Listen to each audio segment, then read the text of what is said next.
Hello friends, welcome back to Value Vintage Cards. So we've kind of reached the end of this little mini series. This is the how much does the card condition really matter? So basically how significant is that in your world and how you collect. So video one, I focused on cards that are fairly mainstream, not necessarily in super low supply, but they're cards I wanted to get the right example of. So sometimes they're a little bit nicer condition, which translates to a higher grade if you're a grading person. Most of mine were graded. I think all of them were in that video actually. But I wanted to get one that was the right example. Video two was focused on cards that I wanted to have a little bit nicer example of. They might have been a bigger dollar card. Still not impossible cards to find necessarily. So ones that you had to be maybe a little more patient for to find one that was in the right grade slash dollar slash value to get a copy that you were happy with. The third one, I wanted to kind of highlight cards that were considered, ones. They're poor by grading terminology definition.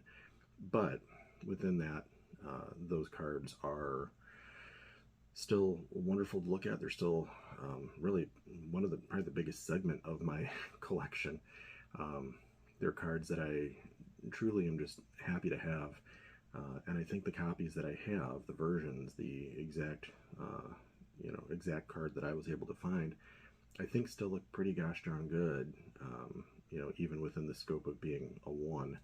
And I put that in quotes because, the idea of a one is such a wide, expansive definition.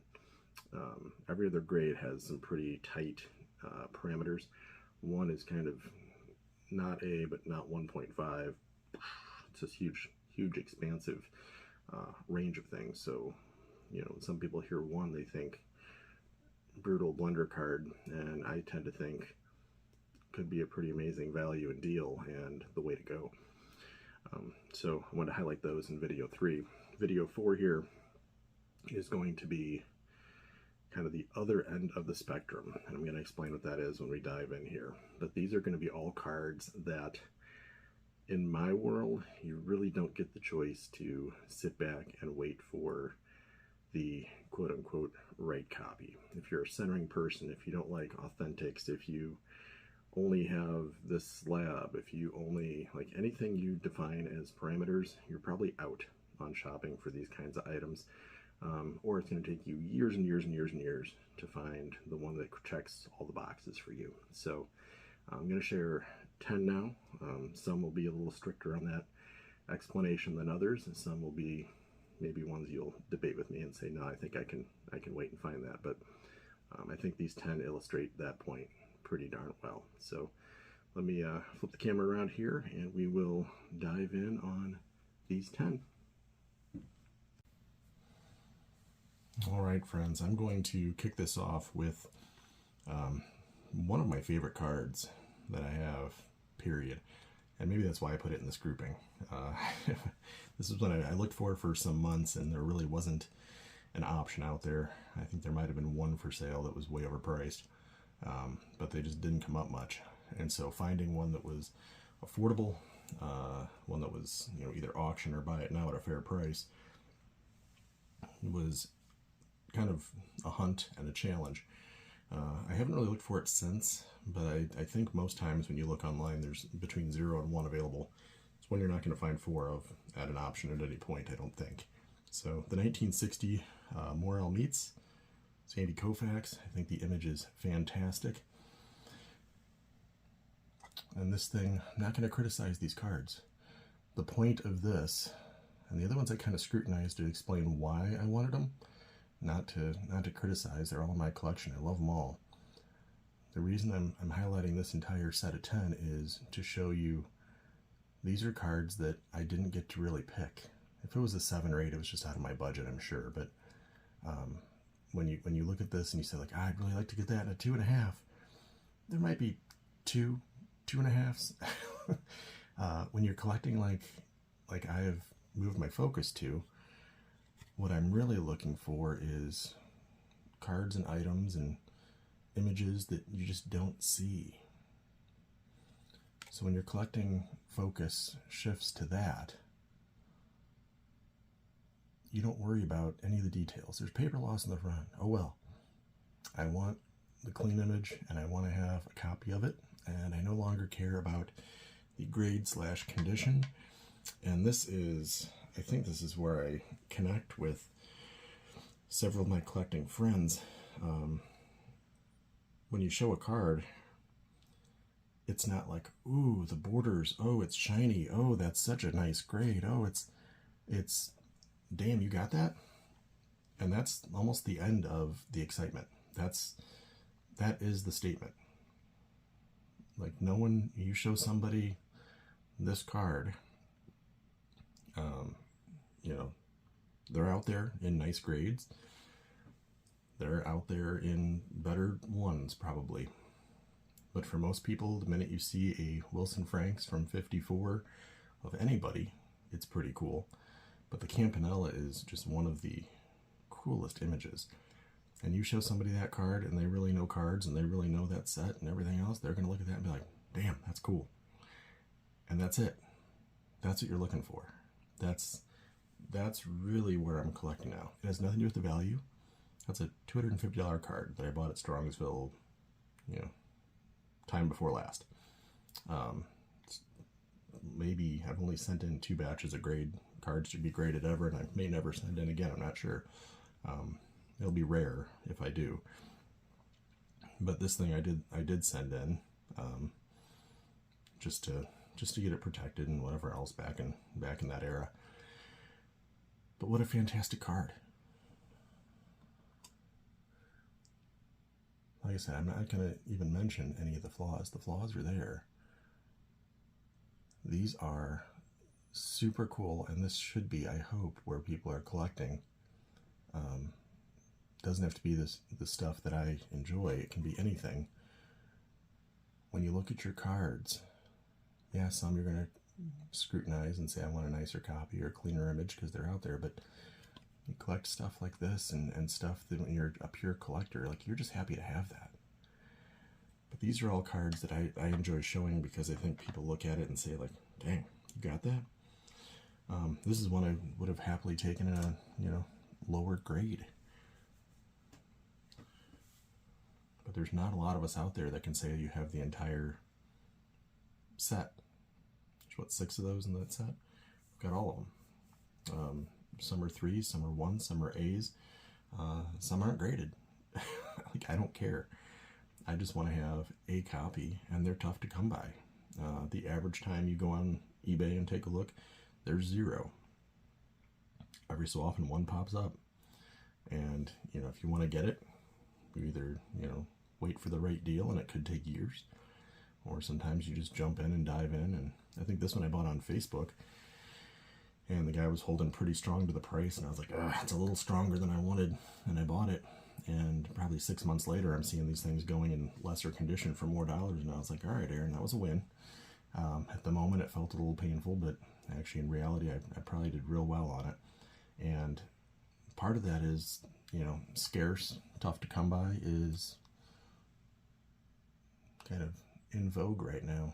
55 Rawlings, they're hand cut, so grading, yeah, I agree. They should just all be real, not real, because they're hand cut, and that means somebody in 1955 had to cut up a box and arbitrarily pick lines that mattered to some goofball grading it, you know, what, dang, 70 years later.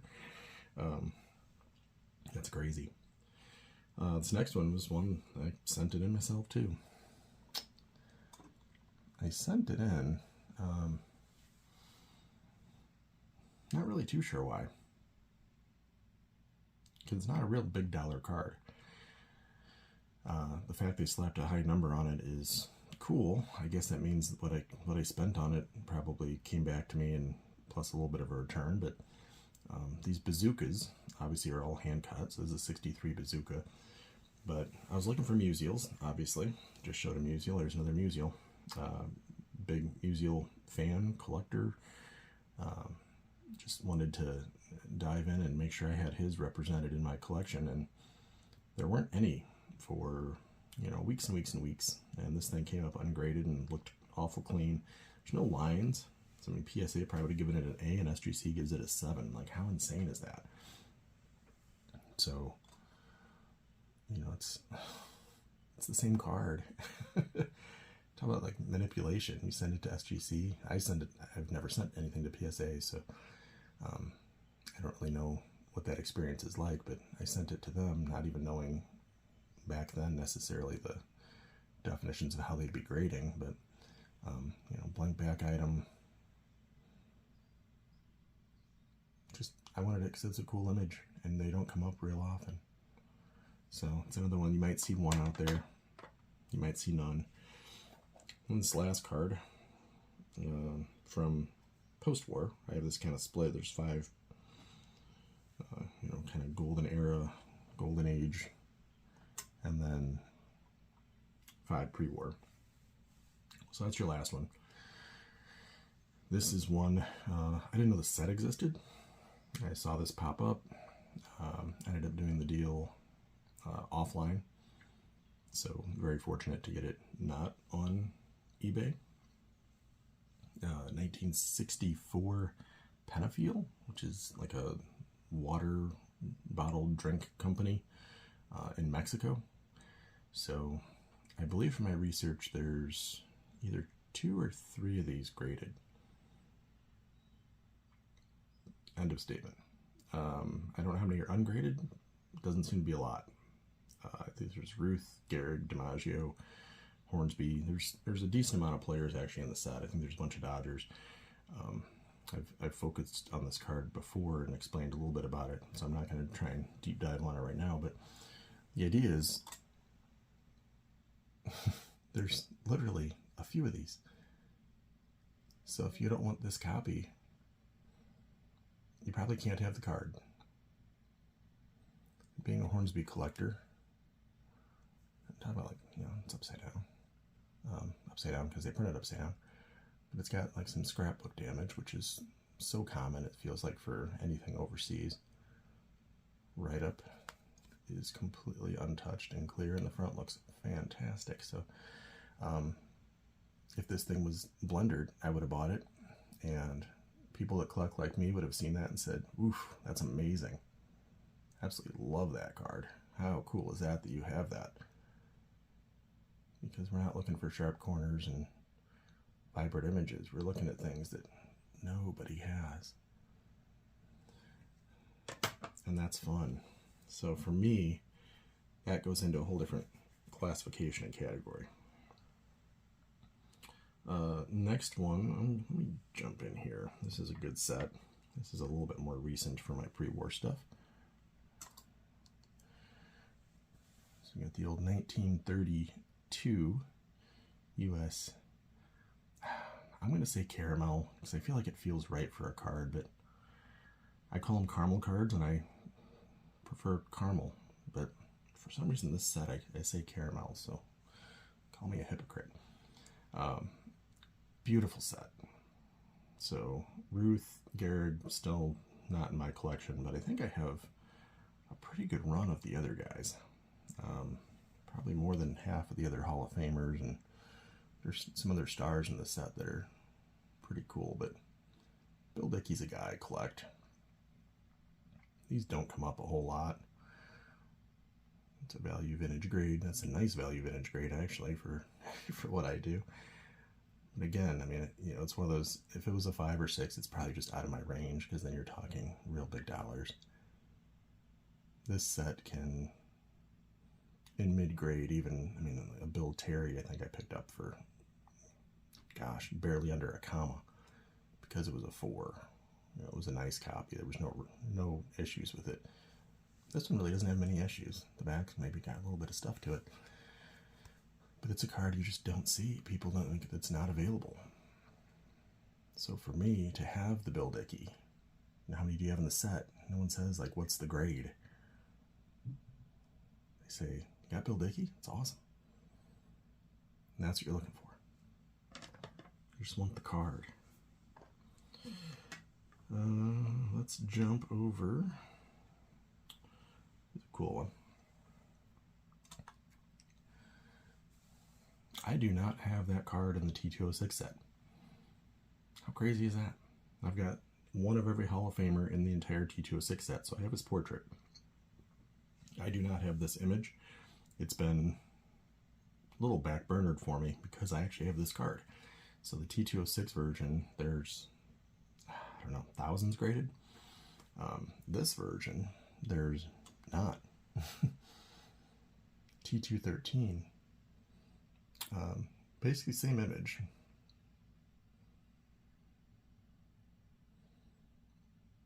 Writing's in blue. Mine's altered. The bottom was cut a little bit, I guess. Oh well. Back. This one's blank. I don't think they're supposed to be blank. Maybe it's been altered in that way too. I'll have to look. I think I have one or two other T213s, but super tough set. So just to get anything in the set, it's usually multiples of what a T206 is. So to be able to pick this up, I picked this up for, I mean, it was a very good deal for what it would be in nice shape. Let's say that.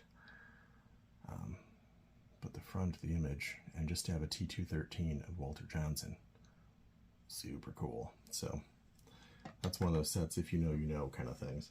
It's tougher than people realize. Let's jump back to the caramel cards. See, back to caramel and caramel. We'll go sideways.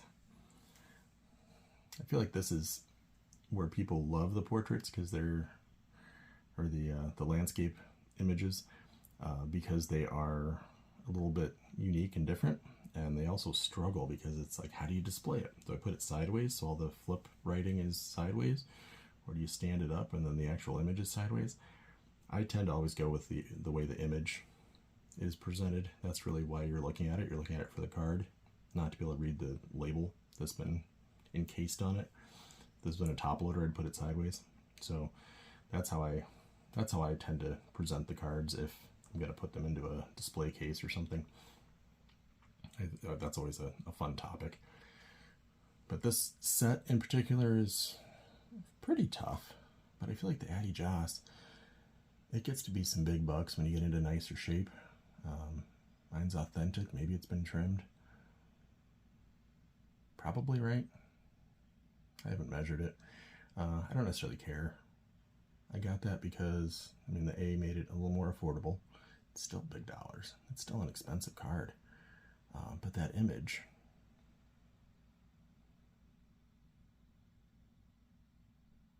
I just think that's amazing. I absolutely love that. Back's a little roughed up too. Got some writing. Hey, look at that, it's fun. I have no idea what that means. I like when it's like someone's name or something. That's kind of fun. Or these people put like pitcher, right-handed, like that's cool. But for me, just to have that, tough set. So very happy to have Addy Joss. I'm gonna go another tough set. It's a Blender copy. There's actually, as I'm recording this, there's one out there. It's available, but I'll watch it. I'll see if it can go for anything fair. I got this one. It was definitely priced in line with the condition of it. But I'm gonna say these come up once a year, maybe twice, maybe not at all. It's one of those cards that just doesn't move. I love looking at sales history, and you'll see it moved like 3 times in 2022, and then you look at 2023 and you're like, huh, like one didn't sell. I mean, it could have, ungraded or at a card show, of course. I mean, it's not globally true. But in terms of trackable, cards I could have accessed, if it's at the Dallas show, I can't access that. So it doesn't really do me any good to compare the availability if I'm saying, what kind of face-to-face deals are going on 1,000 miles away from my house. That doesn't really help me. So this card, E103, Williams Caramel. these are neat because you get this little like right up on the bottom. Mordecai Brown, pitcher, Chicago, Williams Caramel Company, Oxford, PA. Actually know a guy from Oxford, so that's kind of cool.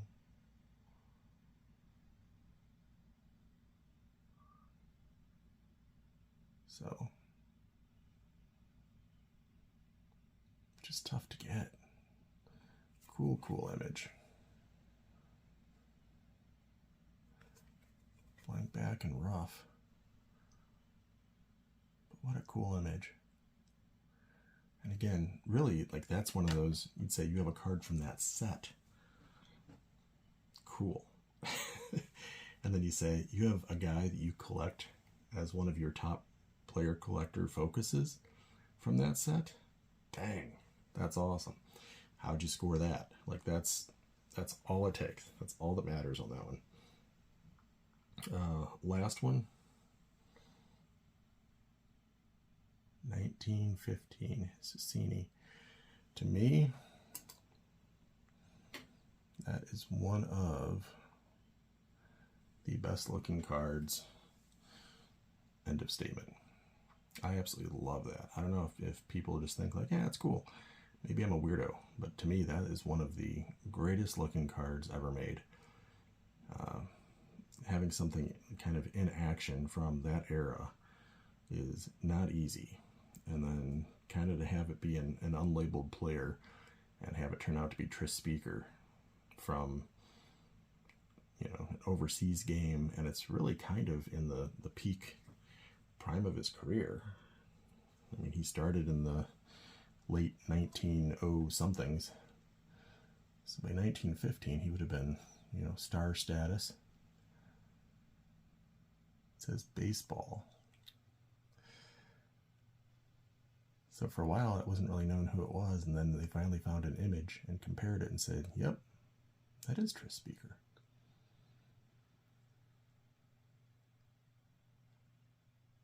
And it's one I watch for. I think there was one for far too many dollars available, and it just wasn't, they weren't really trying to sell it. They were trying to show off that they had it. It's not a super expensive card. It's not $50, but it's not thousands either. They're out there. You can find these every so often, but I like a value vintage condition one. I feel like with the black borders, when I see chipping, it's like 71 tops and some of the other issues, it's like, that's part of it. It's okay. It's a 1915 issue. But just to have it. I saw some other collectors on YouTube showing this off. And I said, you know what? That's so amazingly cool. I wish I had that. And the opportunity came up, and all of a sudden I did have it. So that is card number 10. I'm going to leave that one on screen because I love it. But that's 10 cards that I felt like really explain how I collect now. Some of the other videos were really showing cards that I think fit in my collection in different ways, and they fit in my philosophy of collecting in different ways, and I was able to, you know, kind of scrutinize and criticize and, you know, really dive into the condition. But that's because there's, you know, 20 of them available, and you can go to a card show and find them, and you can trade with your neighbor and he might have one too. These are cards that when you say, I have one, that's all you have to say for it to be like, wow, that's really cool. That is really awesome. Congratulations on finding it. Not finding the copy, not picking up the one you wanted. You have it. Amazing. End of story. That's the statement. So, curious how many of you collect that way. Do you collect items that you just said, like, I found one, and that's the entire statement you have to make for it to be an exciting statement? So, that is it. That wraps up my, you know, how much does condition really matter video series. I hope these were fun. I hope folks enjoyed kind of getting inside my mindset. I would definitely encourage anyone else to really critically look at your cards and think about, you know, where they fall. Why do you buy them? You know, do you have just one real focus? It has to be this. Or do you have kind of like me with a almost, you know, split personality focus of On certain cards I look for this, on certain cards I look for that, and on certain cards I will take anything dropped in a puddle that I can find, because I just really want to have that item, and those are the ones that really get me jacked at this point. So that's the ones I'm pumped for. But that's it for this one. That wraps up the series. I will catch you guys on the next one. Take care.